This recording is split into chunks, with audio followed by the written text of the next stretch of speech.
તમને બધાને ખબર કે હું વધારે બોલતો નથી. એક મર્યાદા. તમે બધાએ હમણાં નવો એક દાખલો કે હું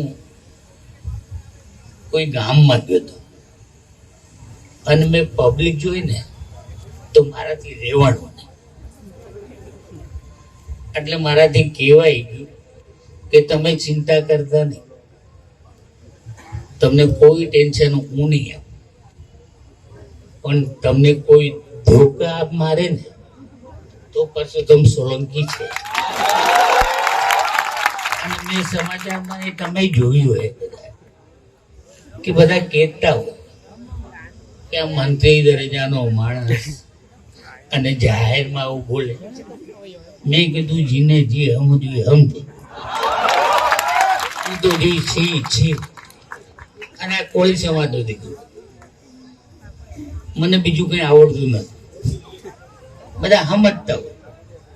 અને તમે બધા મારા દાખલા જોયેલા, તમને કઈ નવું કહેવાની જરૂર નથી. ક્યાંક આપણા સમાજના બહેનો ભાઈઓ પર ક્યાંક અત્યાચાર થયા હોય ને તો બધા પાછળ ભાગતા, અને હું સૌથી પહેલો ભાગ.